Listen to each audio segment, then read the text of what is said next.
In the space, AI is all the conversation right now. So my question for you is, are you worried about AI, and how so? Or do you feel like your job's not at all risk? Because many coaches do feel that personal training, especially online coaching, is kind of under siege with AI on the rise.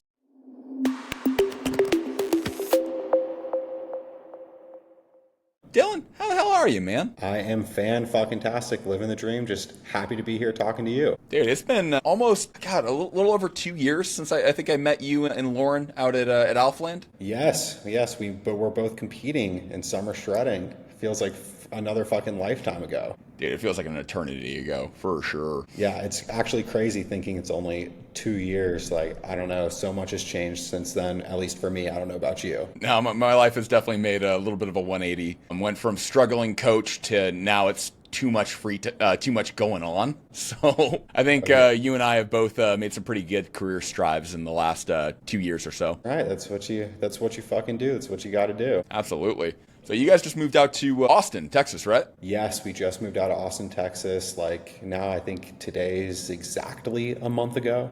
Ooh, how you guys liking it?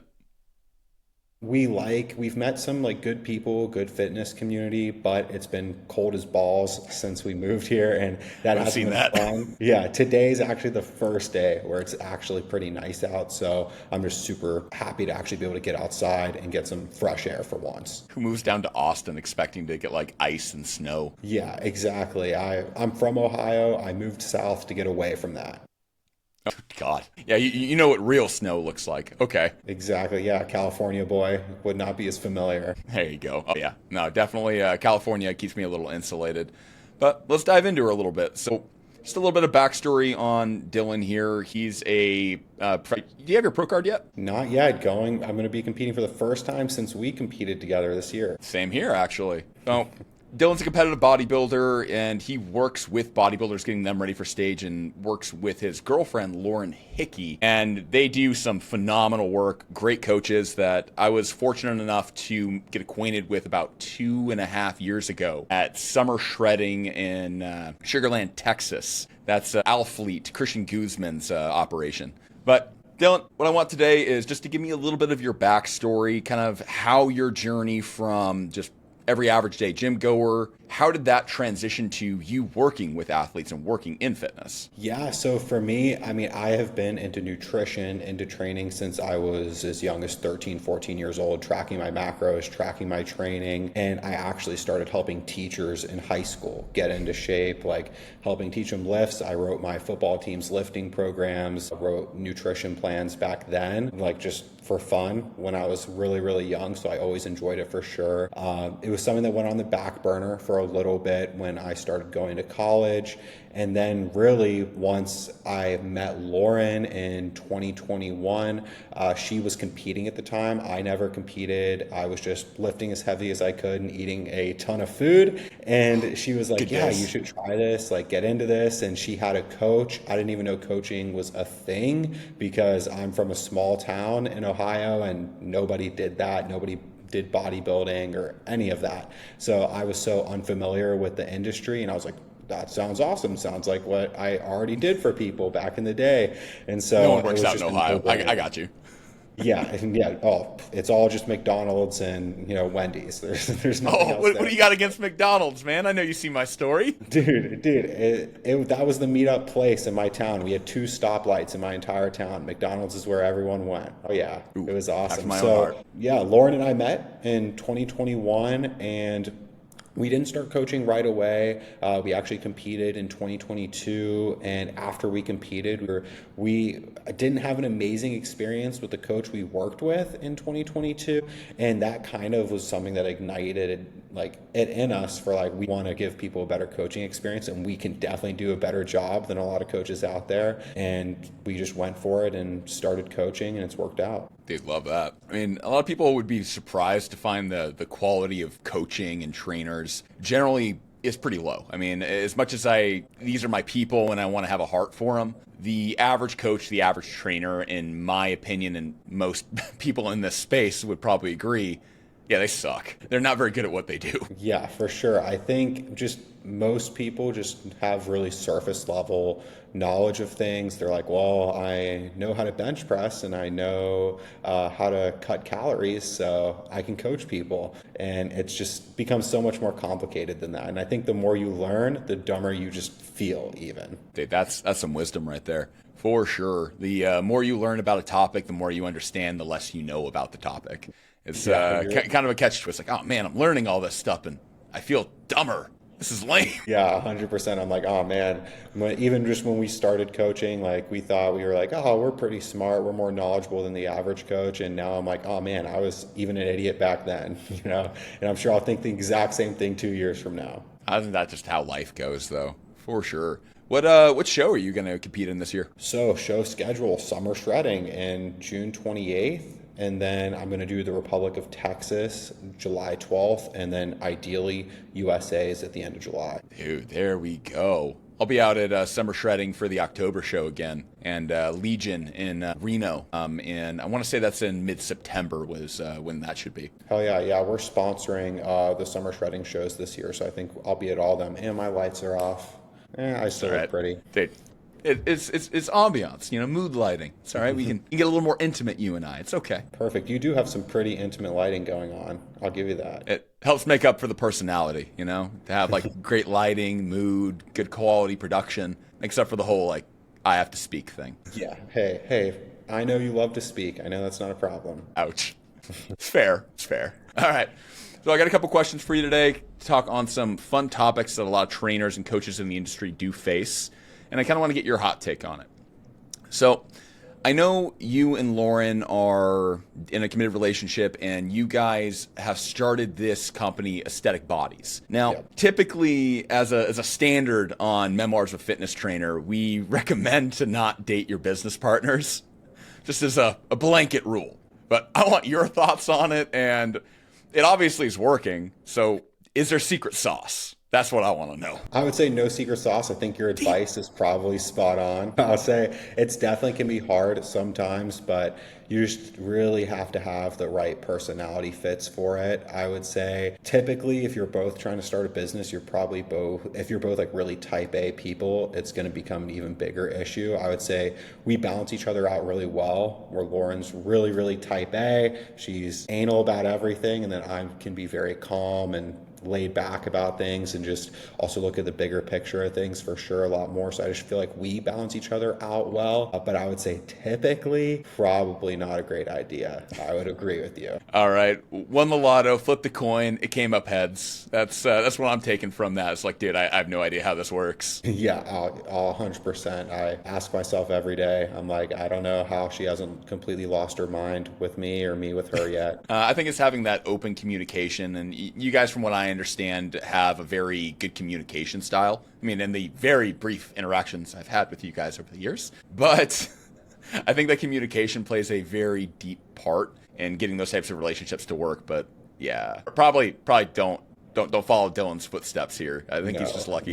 Yeah. Communication's something we definitely had to work on when we started working together a lot more. I think that was one of the things that off the bat, like we really, really had to make sure it was clear what our expectations of each other were. And we still always have to re-emphasize that. And that's something that's always, evolving as the business evolves too. I think I read that in a relationship book once. Anyway, one thing in the coaching world that gets a little interesting is everyone thinks they can be a coach. We talked about it a little earlier that everyone that can do a bench press and thinks, cutting calories, they believe they're qualified to be a coach. And as people that work in the industry, we know that's not the case. But what are your thoughts on what it takes someone to be a coach? Because just being a personal trainer does not make you a coach. It's a little bit more of a separate skill. What are your thoughts? Man, I think a huge one is you have to be really good at communicating with people and communicating with your clients and being there for them more. When you're like a trainer, personal trainer, you see your client, it could be once a week, could be 2 times a week, could be 3 times a week. When you're a coach, or if you're an online coach especially, you could be in contact with someone, every day, and it's definitely more of a personal relationship, and you definitely have to be really, really good at receiving messages from clients where you'll have a client who's really, really going through something serious, and you have to be able to deal with that, talk to them about it and just be more communicative than you necessarily have to be when you're only seeing someone for an hour a day, and then you get away with them, like they're gone. And so I would say Out of mind, that yeah, sort of thing. that's a huge part of it for sure. I would say that's when it comes to being a coach, I think a huge part of it is just being able to keep your client's mind at ease and reassure them as much as anything else. I've found that mental health in this game and reducing stress is just so underrated. And so that is a superpower as a coach if you can do that. Oh, 100% agree. I was one of the big parallels I found from working from personal training into coaching was having people kind of have that expectation to be in contact with you just 24/7 in some cases, I believe can be very stressful for coaches if you're not used to it, because you're coming from personal training to coaching, and coaching feels like it should be easier on just from like surface level looking at it. Did you find that you had some expectations like that when you went into the coaching world? Yeah, I would say for sure when you come into it, I think everyone just hopes that you're just going to program people's training, program people's nutrition, do check-ins, and they're just going to be great. They're just going to go do everything and everything is going to work out well. But then you find people definitely, asking questions more often, or why are we doing this? Why are we doing that? Can I swap this out? But I was doing 6 hours of cardio every day before. Why can't I keep doing that? And Love then those cardio bunnies. Yeah, and then you really have to explain these things, and it also makes sure that you are sure of what you are, giving your clients protocol wise as well, because when they are asking questions, you better have the answers or they're going to go to someone else. I have a big part of it, and this is just my 10 cents on it, but I believe a big part of what a coach has to do to be successful, like you said, to be able to communicate very proficiently, but beyond that, to inspire confidence. And you have to do so kind of just via text and via just sending short videos. Like there's not a lot of time for you to build this long drawn confidence out when you're working with people online. So be able to inspire confidence very efficiently and quickly. Yeah, for sure. I totally agree. And that's something where you never, even if someone's struggling, it's always a fine line where someone's struggling, you don't want to put them down for struggling, and at the same time you want to show that you do believe in them and you do believe and that they can accomplish their goals even if it's their third week, fourth week in a row struggling. You just always have to be that person there for them that does believe in them, because a lot of people, especially when it comes to fitness, like we know our society now generally isn't in the best health and best shape. And I know even from where I grew up, there's just not a lot of people. Sometimes you don't have anybody in your corner in your real life, actually believing in you or believing you should do this, or why are you even taking care of your health or paying attention to your nutrition, training. So having that coach there that's always supporting you is so important. Especially just offloading that mental task. But that brings me to my next question for you. So right now in the space, AI is all the conversation right now. So my question for you is, are you worried about AI, and how so? Or do you feel like your job's not at all risk? Because many coaches do feel that personal training, especially online coaching, is kind of under siege with AI on the rise. I think the people in more danger are people who just do like training programming, and AI can definitely progress training for people. It can definitely take feedback from people and change that. Now, when it comes to especially contest prep coaching, it's going to be even harder because there's just so many nuances to it. You need to make adjustments on the fly from meal to meal sometimes when people are on peak weeks, and that's going to be really, really tough for an AI to do, be able to break down visuals in detail. One day, is it possible that it could just do everything and people could charge $10 a month and you're getting amazing coaching from an AI?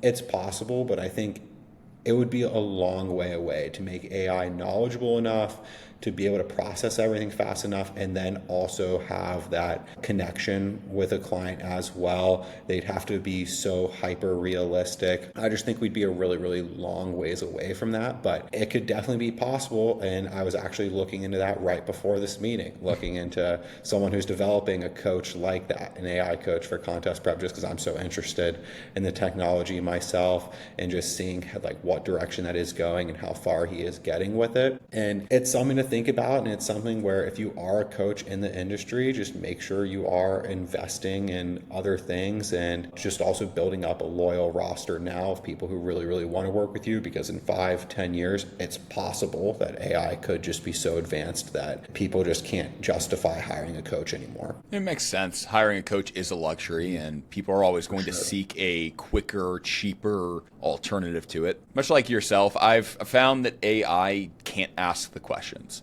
Because sometimes you might have a check-in with an athlete that'll tell you, hey, I'm dying right now. Well, you might have to ask 20 questions to find out the answer is you might just have to suffer for a little while, my man. I'm sorry. Like, that sucks. AI won't necessarily do that, and it's been my experience that it tends to capitulate to whatever the person asking the questions wants. I'm with you here. I think we're a long ways off. I think even 10 years is probably a generous, like closer to like 20 to 30. Like, we're probably pretty secure in what we're doing. Yeah, for sure. That's exactly what I'm thinking. It's not something I'm worried about now. Now, could I invest in some AI coaching software where I was just looking at, it was a like blockchain where you can invest in the guy's like AI coach as he starts licensing it out. Really? And yeah, and I was like, oh, well, then I'm hedging my bets. Cool. Yeah. Awesome. Let's take a couple grand that direction. Like, all right, let's see what we got. Yeah, exactly. I'm like, well, okay, if I, in 10, 20 years, if I lose my job, 30 years, great. Hopefully this couple grand, added up to a lot more. I'm in on Bitcoin early. It's going to end up taking off. You're like, fuck this coaching thing, man. I got Man, this going. I should have put more money into this virtual AI. God. Do you guys use AI at any point in your business right now? We don't right now. We're all human so far, but I would say AI, if we're using it somewhere, sometimes we'll have it analyze like scripts for content. I was just actually testing out the DeepSeek app, seeing the differences. Yeah, I was playing with that yesterday. Yeah, I was looking at the differences with that, and when it's working, when it's not overloaded with people, it seems pretty good, pretty effective. And basically what I just did was I had some like scripts trainings, content trainings. I uploaded that into the AI and then uploaded just what I wanted it to teach about, and I was like, write 5 scripts based on this information, busted it out, and it was pretty efficient overall. So I think it can be used to help coaches save time, and I think taking advantage of AI will be beneficial for coaches. I don't think we should completely fight it. No, I think it's just a value add, like a utility that you have access to now. It's what training apps kind of did to the space versus like Excel documents back in the day. I look at it as it's just going to save you time and make some of these more difficult, kind of stupid tasks, kind of just automate those for people. So I just think it's just going to make your life a little easier is all. Yeah, for sure. Eventually, ideally, AIs are handling, anything someone would have to hire a virtual assistant for, and that would be absolutely amazing. That is what I'm hoping for. You think about it, like if you, just from like the contest prep side of things, if you were to have an AI do statistics and go back through, say, a 6-month look back on a client's nutrition or their lifting numbers to plot progression models, I feel like that would probably be a pretty good ad just to, again, take dumb tasks and have that just spit out instant information for you. Oh, for sure. And if you have an athlete who's competed with you before and you just ask the AI, you're like, oh, so, how did this last, peak week go with this athlete? What did we end up feeding them up? How did we manipulate these numbers? And it can just spit out the information for you instead of you having to go back into the client athlete's information for 20 minutes. That would be fucking brilliant. God, going back a couple of years to look at like previous data to use that to teach later. It's so useful, but it takes so long. Exactly. It's just so tedious. Yeah. So AI is going to save us time. And that's the biggest thing with, I think, as you said, you've gotten way busier, right? Any way that we can save time, especially as business owners, that's what we want. Absolutely. Okay. Well, Dylan, it sounds like you're pretty hopeful for the fitness space right now. Would that be a good assessment? Or are we going towards the end days, as some people think? I'm hopeful for it. I feel like we've reached a tipping point in society when it did come to health. And I think we even saw that with people, whether they're controversial figures or not, like RFK Jr. going for health, who's like someone who's, in shape, running it right. And there's a reason there are so many people passionate about roles like that, and it's just because we have moved in the wrong direction for so long when it does come to health and fitness, that I do think a lot of people are inspired for change there, and there just needs to be enough of a movement for it, and we just need to have the influential people around us actually pushing for it as well, and not just saying, you know, anything we do is okay. Absolutely. I appreciate you putting the controversial in there for the guy that used to think Wi-Fi caused cancer. You know, makes my heart feel happy. Exactly. No, I agree.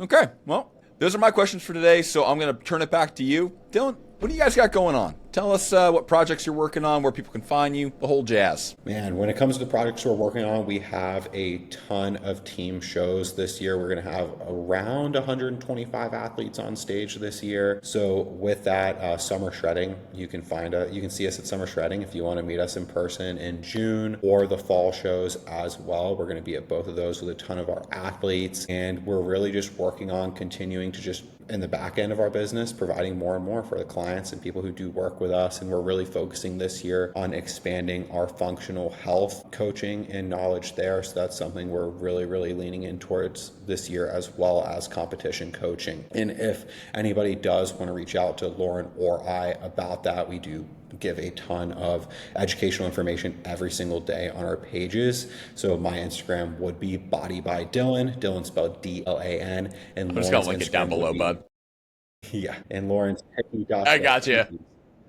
Perfect. Yeah. So that's really what we're working on. Just always trying to get better in every single thing. Like, I can't tell you a 3-month period where our clients didn't get something new from us. Dude, I love that. Well, I appreciate you being on, my man. We have roundtables coming up. We'll be sure to have you on, and hopefully we get the intrepid Lauren on at some point in time. Yes, that's the goal. That is the goal. But you guys are definitely some of the most genuine people I've met in the industry, and it's been an absolute joy seeing you guys grow up at this point, and I know great things are coming your way.